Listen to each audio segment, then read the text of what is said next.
Hi, thanks for checking out our channel here. This is going to be a little overview, review video, whatever you want to call this. On this particular unit, this is on a Kencove EK24. This is a 24 output joule unit. See that right there? Not a stored joule, but output joules. So stored joules probably, I'm guessing, probably 35, 40 stored joules. Maybe a little bit more than 40. But it's a 24 output joule unit, so pretty potent unit. This is also an adaptive output unit. This one doesn't run full bore, all 24 joules all at once, all the time. It uses what it needs based on what it feels hooked up to it. So if it's a pretty small fence or smaller fence compared to what it's designed to do, it only puts out what it feels it needs to. So it still puts out a lot of voltage, but it only uses so many joules, maybe like 5 joules, give or take. And then as it feels the energy or the stress on the line increase because of a lot of grass on the fence, dead short, whatever kind of problem it feels, it will gradually increase its energy output to a higher level in order to shock the fence harder to get to, fight through that problem. A lot of brands don't do that. If they do it on their mid-size and larger, or they don't do it at all. And it's kind of a good thing. You need to have that adaptive output for these larger joule stuff, like 15, 16, 20 joules or larger. You should have some kind of adaptive unit. The only brands I know that do that, and I could be wrong, is the Gallagher's do that on their 11 joule and larger. This EK24 does it.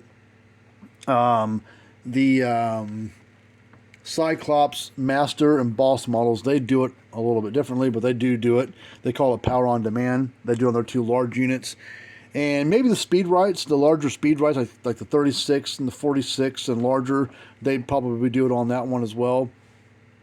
But you should have that on there, because if you don't have a unit that's adaptive and it's a pretty large joule unit, 15 plus joule unit, and you put on a smaller fence than what it's designed to do, depending on how the customer or the manufacturer builds the units, the unit's designed, I'm just throwing out example numbers, but if a unit's designed, say, for 500 acres of fencing, and you've got it hooked up to 30 acres, 15 or 50 acres, whatever, a lot smaller area than what's designed to do, that unit will still try to put out 500 acres worth of power, and it can't because there's not enough fence out there, whatever. And if there's some shorts in the fence, some grass on line, that will help the unit out, because it feels okay. It doesn't know the difference between a bunch of grass on line or a whole bunch of fence hooked up to it. It just feels resistance hooked up to it. So that will help the unit, be able to put more power to the line because there's a bunch of grass on there. But if you have just a standard fence, pretty clean, a little couple, 2-3 strand wire, and it stays pretty clean. You have a large joule unit, larger than what you probably need for that size setup. All that extra energy that the unit can't get rid of gets burned up as heat inside components and transformers and stuff like that. And depending on how the unit is built on the inside, depends on how long it's going to last before finally something's going to get too warm and hot and burn up in the inside. And when I say burn up, I don't mean it's going to, like, parts are going to turn black and burn out, short out and cause all kinds of little electrical burn spots in the board. It's just something's going to burn out internally, or the transformer coil on the inside, the windings are going to get too hot and burn open. So how some brands get around that, if they're not an adaptive output unit, only other way to make them where they'll last longer is, build better boards with better electronics on there to handle that kind of issue, or build the transformer with bigger cores and bigger coil windings on the inside, more copper, bigger copper wire windings on the inside. That's how some brands get around it. That's why not all brands are created equal, when it comes to quality and stuff. Sometimes you pay a little bit more money for those extra benefits of that stuff. So let me show you something on this unit. When you first turn it on, it doesn't ramp itself all the way to green right off the bat. You'll see it kind of gradually climb up. A few more lights will kind of gradually climb up. Now this one is fixed. We just fixed it for a guy who had burned up from lightning on the AC side. It does have one other little problem. It's cosmetic. This bottom red light is always on right now, and when you turn it on, normally it's not like that. There's a little chip a driver chip that runs these bulbs, and that chip must have a short in it. But it doesn't. It's just cosmetic. It doesn't hurt the function of the unit. So there's no real point to change it just because one little red light stays on constantly. I'll show you that. But watch these lights. They'll gradually climb up a few more and a few more every time it pulses. Kind of cycles through.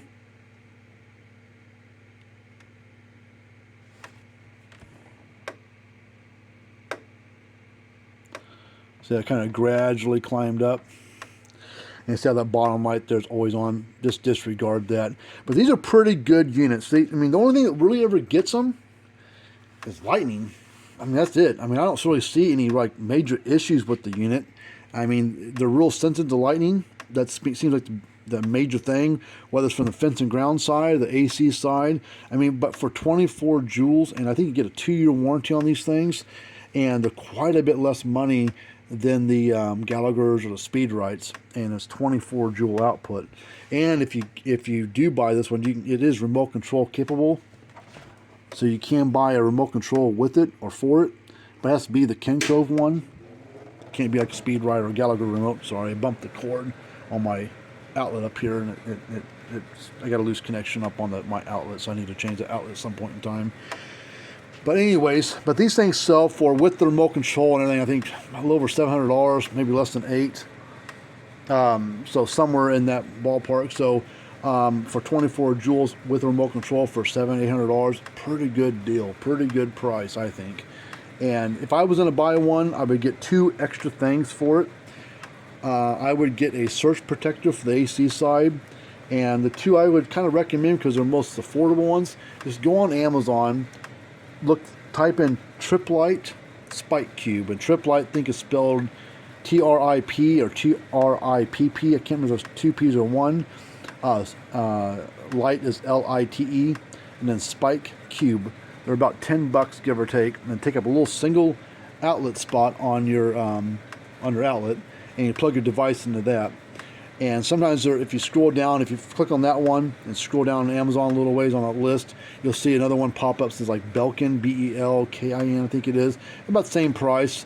And they take up a little bit more space in your outlet, but I mean, that would be for $10, $12, whatever it is. That's a pretty cheap, hopefully, reassurance to help the thing out, to keep it as lasting as long as it can. So that helps on the AC side. The other thing I would probably get would be a lightning diverter. Not lightning arrestor. Get those if you want, but those are kind of a one-hit wonder. They're like $7 a piece. Put one on each hotline. But get a lightning diverter. And the one I would probably recommend would be the one made by Gallagher. Probably the most expensive one, like $30, $35 for one. But they're probably the easiest to set up, easiest to adjust, and they've been around a long time, like 25 years, making that particular device. And I've got a video on YouTube. If you type in Gallagher lightning diverter, I got like a 15-minute video kind of walking you through how to set one up and how to adjust it.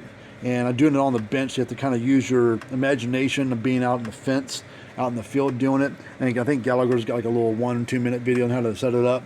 Pretty short and to the point. And they leave out some little quirky little things that you don't think about that I suggest to do. So that's the 2 things I would get. Other than that, these are fairly reliable. This lightning seems like to be their only issue. Other than that, they seem to be pretty reliable. So I would probably look at one if you're looking for a new unit that's in that bigger joule range, 20 plus joule range. This would be a good one to look at. I said they carry a 2-year warranty. They're made here in the States and made up in Ohio by another company that makes these for Kencove. So they're designed and assembled in the USA. So they are American-made product. So I like them. I mean, I don't mind working on them because they're not hard to fix. It's kind of a time-consuming, kind of a cumbersome thing to fiddle around with, just because how they're set up on the inside and how much tight for space you're working with fingers and screwdrivers and stuff. But working on them's not too bad.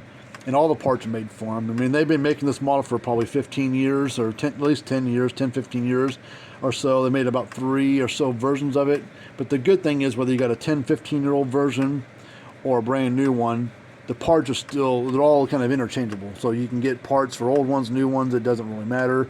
That sort of thing. So I give it, 2 thumbs up. So I'd really look at one. I'll maybe put a link down in the description below if you're interested in one. You know, we're not going to make any money on it, so it's not like you're going to get a kickback. I'll put a link down below where you can find them at. Just go to Kencove.com, and then you can type in, you know, EK24 in the search bar, or just type in Kencove EK24 into Google, and you'll find them there. So, but we are a repair place by trade, so we work on things. But these are good units. These aren't that bad at all. I mean, you've seen the last quite a while. They're just a little sensitive to lightning, but I don't know if that's just because of how sophisticated they are and just, you know, a little overly sensitive or what. But seems like any kind of power surge, fluctuation in power, brownouts, blackouts, lightning on the fence, stuff like that. I mean, it gets them. I mean, as soon as it comes through, it almost always messes them up. So the good thing is, it's got 2-year warranty on it, so you can get it fixed at no charge, that sort of thing. But without a warranty, you know, they're not expensive to fix. I mean, they're not super cheap sometimes. Depends on what happens to them. But they're not $800 to fix them. You know, they're less than half that the majority of the time. A good majority of the time. So not too bad. But anyways, if you got any questions about them, or, you know, you want to ask us, you know, call, email, text, write a comment down below. But remember to like this video, you know, tell your friends about us and such, and have a good day and be safe.